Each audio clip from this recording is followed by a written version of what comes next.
Conference का जो मुद्दा है वो क्या है।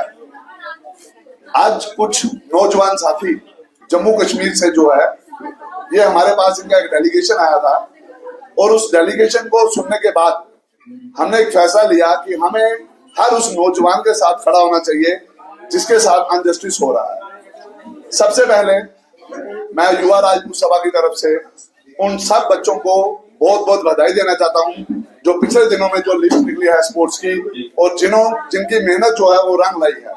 लेकिन उसी के साथ साथ जो पक्ष आज हमारे साथ जो बच्चे बैठे हैं जिनके साथ जस्टिस नहीं हुआ है, युवा राजपूत सभा उनको पूरी सपोर्ट करती है। सपोर्ट करने का जो मकसद है वो हमारा ये है, जैसा कि हमें पता लगा है रिलेवेंट सोर्सेज से कि ये जो बच्चे हैं ये भी पिछले 15-15, 20-20 साल से जो है स्पोर्ट्स के हर एक गेम में, आप क्रिकेट ले लीजिए, सॉफ्टबॉल ले लीजिए, फुटबॉल ले लीजिए, हॉकी ले लीजिए, ऑल गेम्स की हम बात करेंगे।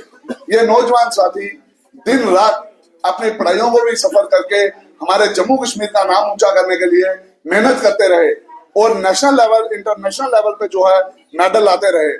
कुछ इनके साथी जो हैं उनको जो है सिलेक्ट कर लिया गया और कुछ साथी जो है वो पीछे रह गए।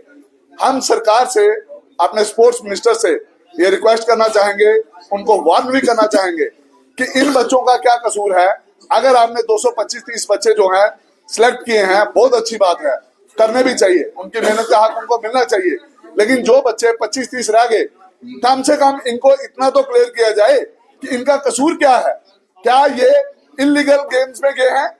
अगर ये इलीगल खेले हैं तो जो कोच, जो इनके हेड्स, जो स्पोर्ट्समैन, जो स्टेडियम के लोग इनको लेके गए, उनके ऊपर कार्रवाई होनी चाहिए। इनका क्या कसूर है?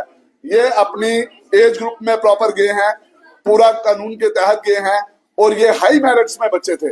इन बच्चों का टॉप में नाम था और इन बच्चों को जो है आज उस लिस्ट में नहीं लिया गया। हम इस बात का, हमें बहुत दुख है।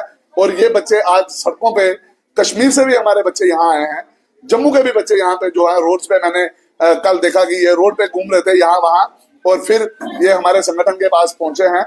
और युवा राजपूत सभा का संगठन हर एक उस युवा के साथ खड़ा है जिसके साथ नाइंसाफी होगी। हम फिर से स्पोर्ट्स सेक्रेटरी और स्पोर्ट डिपार्टमेंट और पूरा हमारा जो स्पोर्ट्स मंत्री हैं उनके रिक्वेस्ट करेंगे कि इन बच्चों को कम से कम आप अपने पास बुलाइए, इनको जस्टिफाई कीजिए, क्लियर कीजिए, इनको ये बताइए कि आपका मेरिट फॉल नहीं करता था, आपको इसलिए नहीं लिया गया, या फिर इनका मेरिट फॉल करता था और इनको नहीं लिया गया। ये क्लियर करना आपकी जिम्मेवारी है। और अगर आप लोग ये जिम्मेवारी नहीं संभालेंगे तो फिर इतनी बड़ी बड़ी कुर्सियों पर बैठने का भी आपको हक नहीं है। और फिर आखिरकार ऐसा ना हो कि इन बच्चों को जो है कोर्ट का रास्ता देखना पड़े और फिर वो सबके लिए जो है मुश्किल बने। इससे पहले ऐसा स्टेप ये बच्चे ना उठाएं। आप लोग इनसे मिलिए और अगर आप चाहते हैं कि हम लोग भी इनके साथ आए, हम लोग भी आने को तैयार हैं, क्योंकि बात जम्मू कश्मीर की है, हम बात हमारे जम्मू की है, हम इसलिए पीछे नहीं हटेंगे और इन बच्चों को जो है ये इंसाफ हम जरूर दिलवाएंगे। ये जो आप लिस्ट कह रहे हैं कि मेरिट लिस्ट में कुछ आप बच्चों का नाम है और कुछ आपको लगता है कि जो लोग डिजर्व नहीं करते उनको लिस्ट में रखा गया और आपको इग्नोर किया गया?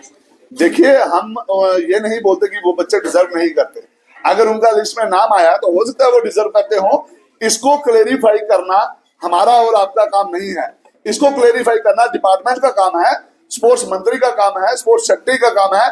और उनको क्लियर करना चाहिए कि जो बच्चे हाई मेरिट्स पे थे वो पीछे रह गए हैं, वो क्यों रहे हैं। ये उनकी जिम्मेवारी है, उनका दायित्व है।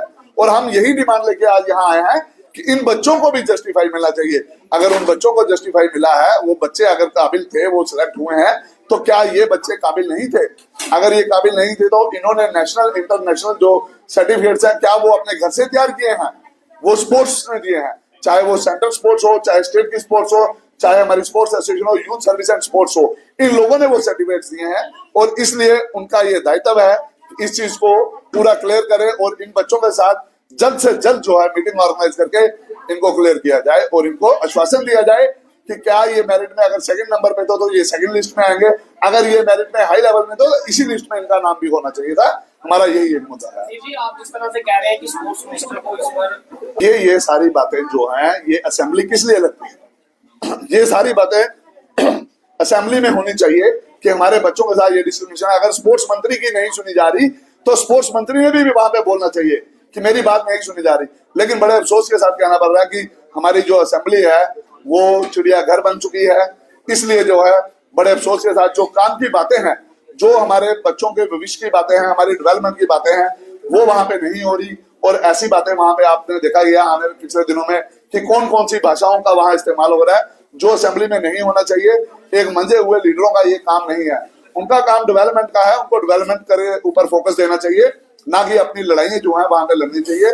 और स्पोर्ट्स मंत्री अगर फुटबॉल वाली लिस्ट में नाकामयाब रहे हैं तो बिल्कुल ये नालायकी जो है मैं कहूंगा ये स्पोर्ट्स डिपार्टमेंट की है, क्योंकि स्पोर्ट्स डिपार्टमेंट में जो उच्च अधिकारी वहां पे बैठे हुए हैं उनकी जिम्मेवारी बनती है कि अगर कोई उनके खिलाफ उंगली उठाता है या कोई क्वेश्चन राइज करता है तो उनका फर्ज बनता है उसको जवाब दिया जाए, क्योंकि पब्लिक का हक है, हमारा हक है, इन बच्चों का हक है, आप सबका भी हक है कि अगर कहीं गलती हो रही है तो उसका जवाब जो उनको देना चाहिए। अगर नहीं दिया है उन्होंने तो हम उम्मीद करते हैं कि वो बड़ी जल्द इसका जवाब देंगे।